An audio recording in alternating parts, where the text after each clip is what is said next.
Hello everyone, तो कैसे हैं आप सब। ये पार्ट 30। इसमें अपन जो है कि बायोलॉजी सीरीज है, इसकी प्लेलिस्ट बनी हुई है, आप फॉलो कर रहे होंगे।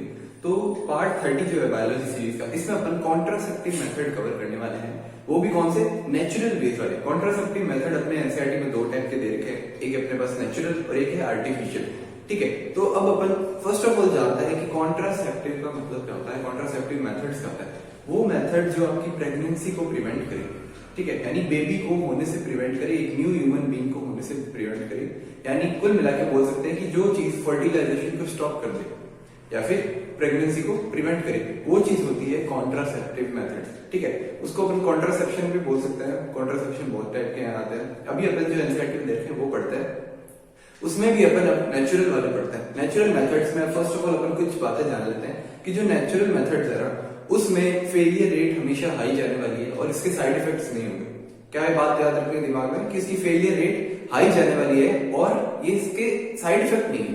आर्टिफिशियल चीजों में साइड इफेक्ट्स आते हैं, नेचुरल चीजों में क्या ही साइड इफेक्ट आएंगे। इसके बस फेलियर रेट्स हाई होने वाली, क्यों होने वाली है वो अपन जब भी जानेंगे।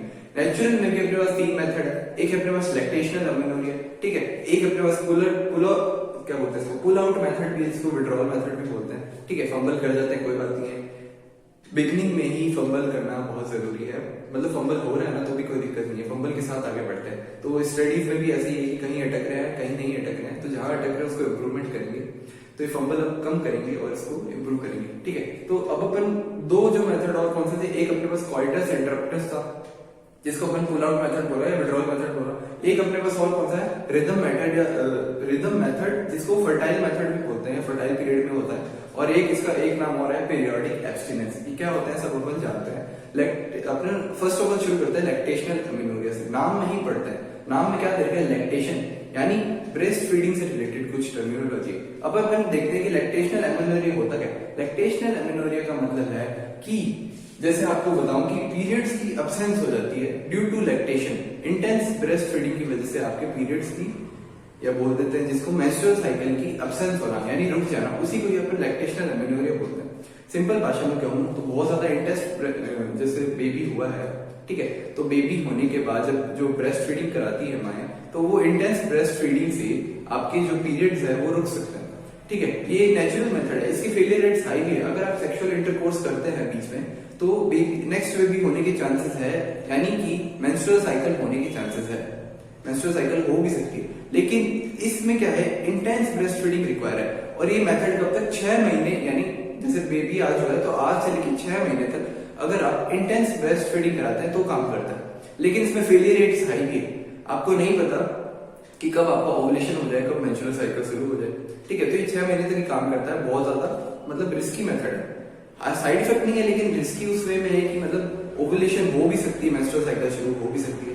ठीक है, तो ये डिपेंड करता है बेबी की इंटेंस ब्रेस्ट फीडिंग पर डिपेंड करता है। थ्योरी क्या कहती है कि अब्सेंस ऑफ पीरियड्स, यानी जिसको मेंस्ट्रुअल साइकिल बोलते हैं, ड्यूरिंग लैक्टेशन। लैक्टेशन यानी बेबी को, जैसे बोलते हैं ना स्तनपान कराना हिंदी में, तो लैक्टेशन यानी ब्रेस्ट फीडिंग कराते हैं, बेबी को दूध पिलाते हैं।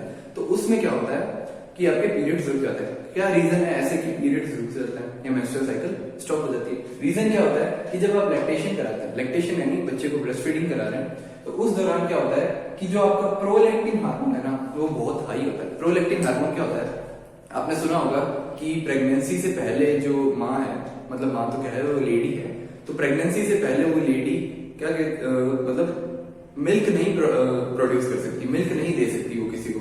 ठीक है, मिल्क प्रोड्यूस नहीं कर सकती है, बेबी को मिल्क नहीं पिला सकती। तो ऐसा क्यों है, क्योंकि जब बेबी हो जाता है उसके बाद प्रोलैक्टिन हार्मोन बढ़ता है, ऑक्सीटोसिन बढ़ता है, वो दोनों मिलके एक काम करते हैं। जो प्रोलैक्टिन हार्मोन है वो मिल्क प्रोड्यूस करता है। ठीक है, ये प्रोलैक्टिन हार्मोन बहुत ज्यादा हो जाता है, तभी प्रेगनेंसी के बाद ये बहुत ज्यादा होता है और बेबी को ब्रेस्ट फीडिंग करा सकता है। यानी मिल्क प्रोड्यूसिंग हार्मोन कौन है आपका, प्रोलैक्टिन हार्मोन है, प्रोडक्शन ऑफ मिल्क करता है। तो लैक्टेशन के दौरान यानी ब्रेस्ट फीडिंग के दौरान, आफ्टर बेबी जब हो जाता है प्रेगनेंसी के बाद, तो माएँ क्या है, अपने बेबी को दूध पिला सकती है, यानी लैक्टेशन करा सकती है, ब्रेस्ट फीडिंग करा सकती है। तो ब्रेस्ट फीडिंग कराती है तो उस टाइम क्या होता है कि प्रोलैक्टिन हार्मोन बहुत ज्यादा हाई होता है। ठीक है, प्रोलैक्टिन हार्मोन क्या है, मिल्क प्रोड्यूसिंग हार्मोन है, तो प्रोलैक्टिन हार्मोन बहुत ज्यादा हाई होता है। तो प्रोलैक्टिन ज्यादा होने की वजह से जो माँ है उसके शरीर में ल्यूटिनाइजिंग हार्मोन कम हो जाता है। यानी प्रोलैक्टिन हार्मोन है वो इनहिबिट करता है, किसको, ल्यूटिनाइजिंग हार्मोन को इनहिबिट करता है। जो प्रोलैक्टिन हार्मोन है वो ल्यूटिनाइजिंग हार्मोन, ल्यूटिनाइजिंग हार्मोन क्या है, एलएच हार्मोन जिसको अपन बोलते हैं। एलएच का क्या काम है, ओवुलेशन कराता है। ठीक है। ओवरी से जो आपकी एग है, ठीक है, उसको प्रोड्यूस करने का काम करता है, ओवुलेशन कराने का काम करता है। तो एलएच है वो कम हो जाएगा, एलएच कम हो गया तो ओवुलेशन होगी नहीं, जनरल बात है। ओवुलेशन होगी नहीं तो मेंस्ट्रुअल साइकिल चलेगी नहीं, मेंस्ट्रुअल साइकिल स्टॉप हो जाती है, ठीक है। तो ये प्रोलैक्टिन हार्मोन ज्यादा होता है तो ये इनहिबिट करता है या फिर डिक्रीज कर देता है एलएच हार्मोन के प्रोडक्शन को, या एलएच हार्मोन की क्वांटिटी को बहुत ज्यादा कम कर देता है, ठीक है। तो एलएच हार्मोन कम हुआ तो इसकी वजह से क्या होता है, एलएच रिस्पॉन्सिबल होता है ओवुलेशन के लिए। ओवुलेशन नहीं होगा, ओवुलेशन नहीं होगा तो चांसेस ऑफ फर्टिलाइजेशन हार्ड होगा, ठीक है। एलएच हार्मोन उतना प्रोड्यूस नहीं है, उतना ऑप्टिमम प्रोड्यूस नहीं हुआ या इतनी क्वांटिटी में प्रोड्यूस नहीं हुआ जितने में वो ओवरी से एग को निकाल पाए और ओवुलेशन करा पाए। थोड़ा भी हो सकता है लेकिन मिनिमम होता है ना कि एक ऑप्टिमम हार्मोन की क्वांटिटी जरूरत होती है, तब आपका वो काम प्रोड्यूस होता है, तब वो आपके बॉडी में काम करता है। तो क्या करता है प्रोलैक्टिन हार्मोन, सिंपली क्या करता है, इनहिबिट कर देता है, या फिर जो आपके एलएच हार्मोन है उसकी क्वांटिटी को बहुत कम कर देता है, जिसकी वजह से ओवुलेशन नहीं होता। ओवुलेशन नहीं होगा तो आपकी मेंस्ट्रुअल साइकिल स्टॉप हो जाएगी, और मेंस्ट्रुअल साइकिल स्टॉप नहीं होगी तो भले आप इंटरकोर्स भी कर रहे होंगे ना, तो इंटरकोर्स के दौरान सिर्फ स्पर्म बॉडी में आ रहे होंगे लेकिन आपकी ओवरी एग प्रोड्यूस नहीं कर रही होगी, तो उससे क्या होगा, फर्टिलाइजेशन के चांसेस लो हो जाएंगे। अब मैंने क्या बोला था कि इंटेंस ब्रेस्ट फीडिंग की जरूरत है। इंटेंस ब्रेस्ट फीडिंग से क्या होगा, इंटेंस ब्रेस्ट फीडिंग तभी हो पाएगी जब प्रोलैक्टिन हार्मोन बहुत ज्यादा होगा, और प्रोलैक्टिन ज्यादा होगा तो बहुत ज्यादा मिल्क प्रोड्यूस हो पाएगा, ठीक है, तभी आप इंटेंस ब्रेस्ट फीडिंग करा पाएंगे।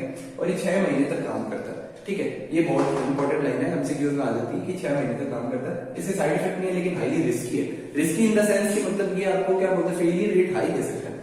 अब आपकी किसी टाइम इंटेंस ब्रेस्ट फीडिंग नहीं हुई, ठीक है, किसी रीजन से आपकी साइकिल स्टार्ट हो गई और आपने उस टाइम क्या कर लिया, सेक्सुअल इंटरकोर्स कर लिया, तो उस दौरान आपके चांसेस है कि आप फर्टिलाइजेशन की तरफ कैरी हो पाए, ठीक है। तो ये मेथड रिस्की।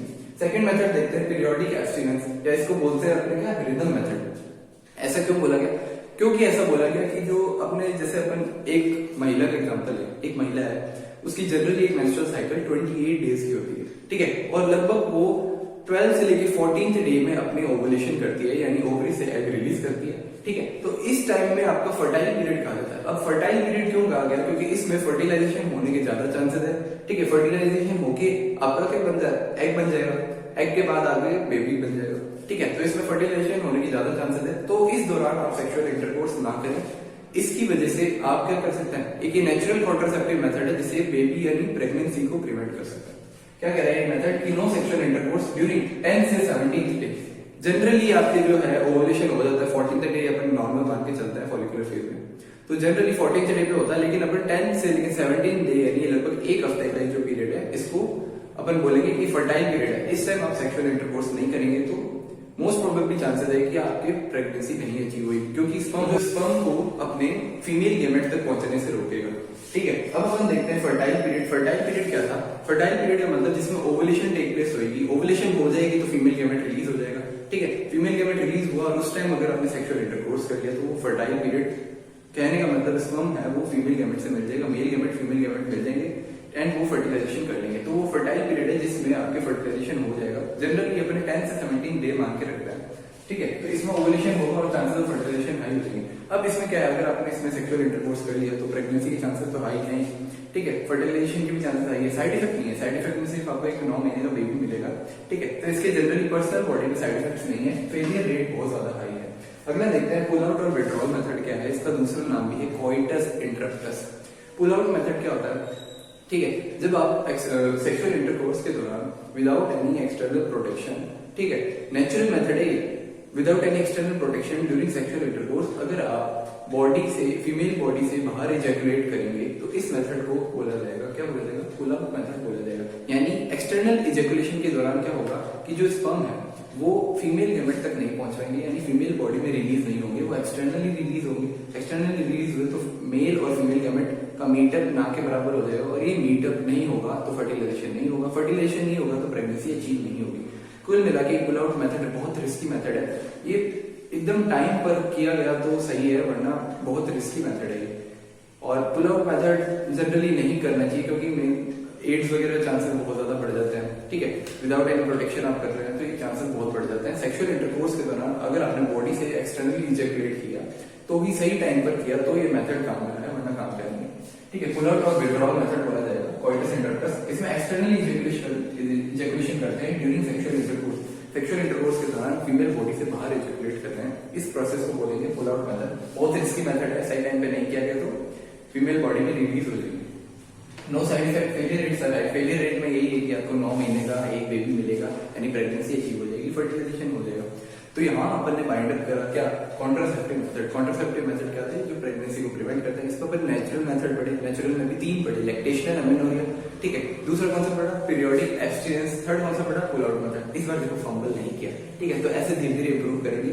तो अपन ने 3 मेथड पढ़े। यहाँ अपने क्या होगा, पार्ट 30 वाइंड अप होगा।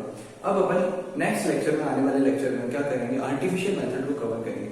आर्टिफिशियल मेथड में बहुत सारे मेथड है, वो कवर करेंगे, ठीक है। जेल्स वगैरह के बारे में है, अपन बैरियर्स के बारे में जानेंगे, इन सब के सर्जिकल मेथड्स के बारे में जानेंगे, ये सब अपन जानने वाले हैं। तो ये नीट पैरामेडिकल में बहुत इंपॉर्टेंट है, बेसिक से लेकर अपन ने टॉप क्लास तक कवर किया। तो अब अपन इस लेक्चर को यही खत्म करते हैं। Thank you. आपको होप समझ आया होगा, कुछ भी नहीं आया हो समझ तो कमेंट करें, डाउट हो तो को भी कमेंट करें, ठीक है। तो अब अपन इसको खत्म करते हैं। धन्यवाद।